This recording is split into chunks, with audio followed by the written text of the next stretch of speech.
Hi friends, YouTube पर आप सभी का स्वागत है। दोस्तों, मैं फिर से आप सभी के सामने अपने चैनल इग्नू लर्नर के माध्यम से एक बहुत ही मोस्ट इम्पोर्टेंट प्रश्न लेकर आया हूं। और यह प्रश्न जो है BHDS 184 का है और यह एग्ज़ाम के लिए काफ़ी ज़्यादा इम्पोर्टेंट है, क्योंकि अब तक जितने भी प्रीवियस ईयर में इस सब्जेक्ट की परीक्षा हुई है उन सभी परीक्षाओं में जो है यह प्रश्न आ चुका है। और इस बार भी आने वाली परीक्षाओं में इस प्रश्न के आने की संभावनाएं 100 में 110% है। तो बेहतर ये होगा कि आप एग्ज़ाम में जाने से पहले इस प्रश्न का आंसर आप जरूर पढ़ के जाइए, अन्यथा आपको कहीं पछताना ना पड़े। ओके। और विश्वास अगर नहीं होता है कि यह प्रश्न जो है एग्ज़ाम के लिए काफ़ी ज़्यादा इंपॉर्टेंट है, तो आप प्रीवियस ईयर का प्रश्न पत्र उठाइए, उसमें यह प्रश्न आपको देखने को मिलेगा। ओके। सो स्टार्ट करने से पहले आप सभी से हम रिक्वेस्ट है कि जो भी न्यू व्यूवर्स जो कि मेरे चैनल पर पहली बार आए हैं, आप इस चैनल को सब्सक्राइब कर लीजिए, क्योंकि इस चैनल पर आपको इग्नू से related all most important question आपको प्रोवाइड की जाती है। और साथ ही साथ जो PDF होता है क्वेश्चन आंसर का, वह सारे PDF जो हैं आपको बिफोर एग्ज़ाम टेलीग्राम चैनल पर प्रोवाइड करा दी जाती है। तो बेहतर ये होगा कि आप इस चैनल से जुड़े, क्योंकि इन फ्यूचर जो है काफ़ी ज़्यादा हेल्प मिलने वाला है इस चैनल से। ओके। तो आइए चलते हैं और जानते हैं कि कौन सा प्रश्न है जो कि एग्ज़ाम के लिए काफ़ी ज़्यादा इंपॉर्टेंट है और बार बार परीक्षाओं में जो है पूछा जाता है। तो प्रश्न एग्ज़ाम में आता है कि रेडियो के महत्व या उपयोगिता पर विस्तृत वर्णन कीजिए। तो सबसे पहले हम आंसर के अंतर्गत लिखेंगे कि भारतवर्ष में जनसंचार के ऐसे बहुत से माध्यम हैं जिसके द्वारा लोगों को देश विदेश में घटित घटनाओं के बारे में जानकारियां जो प्राप्त होती है। ओके। रेडियो भी जनसंचार का एक ऐसा माध्यम है जिसके द्वारा समाचार के प्रसारण होने से देश के कोने में बैठे लोगों को देश के विभिन्न विषयों से संबंधित जानकारियां और खबर मिलती है। भारतवर्ष में रेडियो का प्रयोग जनसंचार के रूप में काफ़ी प्राचीन काल से होता आ रहा है, जिसके द्वारा देश की अर्थव्यवस्था, व्यापारिक जगत, खेलकूद, सिनेमा आदि से संबंधित जानकारियां हमें प्राप्त होती है। ओके। अब आपको पैराग्राफ चेंज करके लिखना है कि हमारे दैनिक जीवन में रेडियो का निम्नलिखित महत्व है, जिसका आकलन हम निम्नलिखित संदर्भों में कर सकते हैं, जो इस प्रकार है। सबसे पहला नंबर पॉइंट देंगे शिक्षा के क्षेत्र में भूमिका। क्या देंगे? शिक्षा के क्षेत्र में भूमिका। ये हेडिंग देंगे और इस हेडिंग के अंतर्गत आपको बस इतना लिखना है कि हमारे दैनिक जीवन में शिक्षा के क्षेत्र में रेडियो का बहुत ही अहम भूमिका है, क्योंकि रेडियो का प्रयोग उस समय से होता आ रहा है जब लोगों के पास ऐसे बहुत से कम साधन थे जिसके द्वारा हम शिक्षित हो पाते थे। उस समय रेडियो के द्वारा ही लोग देश विदेश की सारी खबरें और सारी घटनाओं को देश के कोने में बैठे लोग व्यक्ति आसानी से क्या करते, सुनते थे और समझते थे। इसके फलस्वरूप देश के कोने में बैठे व्यक्ति हमारे देश और समाज में घटित होने वाली घटनाओं के बारे में सभी जानकारियां हासिल करते थे और खुद को शिक्षित बनाते थे, क्योंकि रेडियो के माध्यम से ऐसा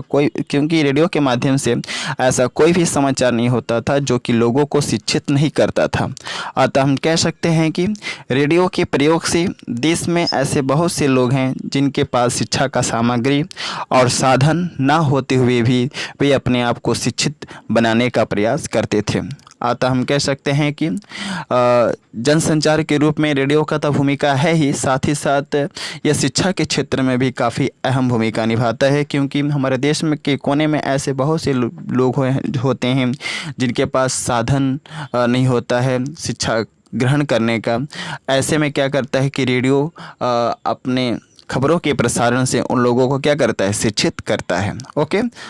इसलिए हम कह सकते हैं कि शिक्षा के क्षेत्र में रेडियो की काफ़ी महत्वपूर्ण भूमिका होती है। अगला है मनोरंजन का साधन। इस हेडिंग के अंतर्गत आपको लिखना है कि भारतवर्ष में मनोरंजन के रूप में भी रेडियो का प्रयोग काफ़ी प्राचीन काल से चला आता रहा है।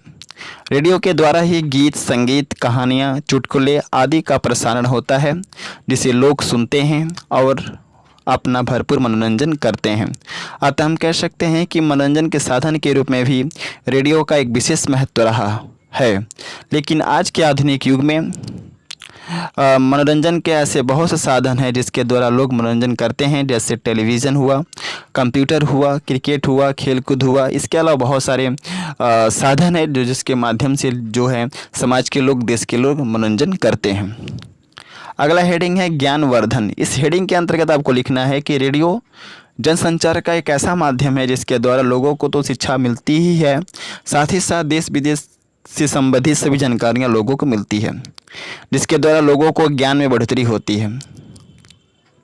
अतः हम कह सकते हैं कि ज्ञान के अर्जन में भी रेडियो का भी एक महत्वपूर्ण स्थान है, जिसके द्वारा लोगों को तरह तरह के ज्ञान और नॉलेज की प्राप्ति समय के अनुसार होती रहती है। देश में ऐसे बहुत से गांव हैं, कस्बे हैं, जहां पर लोगों को शिक्षा पाना काफ़ी मुश्किल और कठिन होता है।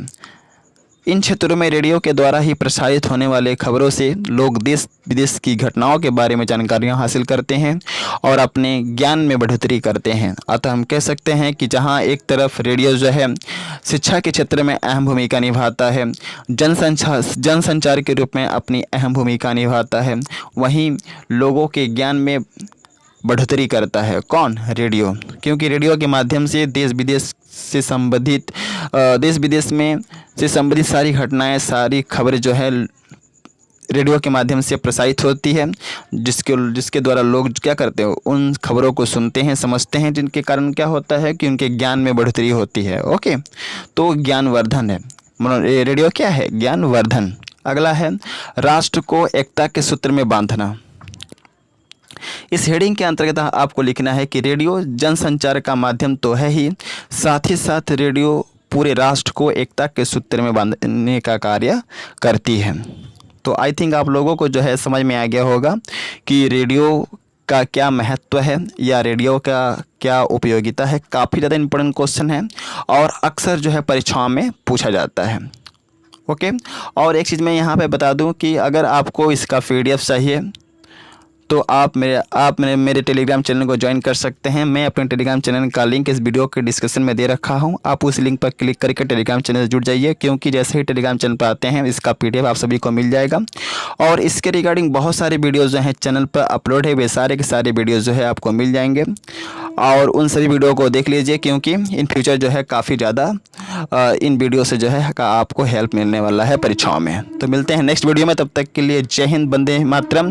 और जितना ज़्यादा से ज़्यादा हो सके इस वीडियो को शेयर कीजिए, लाइक कीजिए। और एक बात आपको यहाँ पे मैं बता दूँ कि इस चैनल पर आपको बहुत ही कंसेप्ट मतलब कि ऐसे पढ़ाया जाता है जिससे कि आपका कॉन्सेप्ट जो है क्लियर हो जाता है और आप एग्ज़ाम में अच्छे तरीके से जो है लिख पाएंगे। क्योंकि हम जानते हैं कि आप लोगों के पास इतनी ज़्यादा किताबें होती हैं जिसको देख कर के ही आपको क्या आता है, बुखार आ जाता है। तो ऐसे में मैं सारे क्वेश्चन आंसर को आपके सामने इस वीडियो के माध्यम से लेके आता हूँ, जिससे कि आपको इस वीडियो से हेल्प हो सके और आप अच्छा स्कोर कर सकें। ओके, तो ऐसे ही वीडियो को पाने के लिए आप इस वीडियो को लाइक कीजिए और जितना ज़्यादा से ज़्यादा हो सके आप इस वीडियो को शेयर कीजिए। ओके।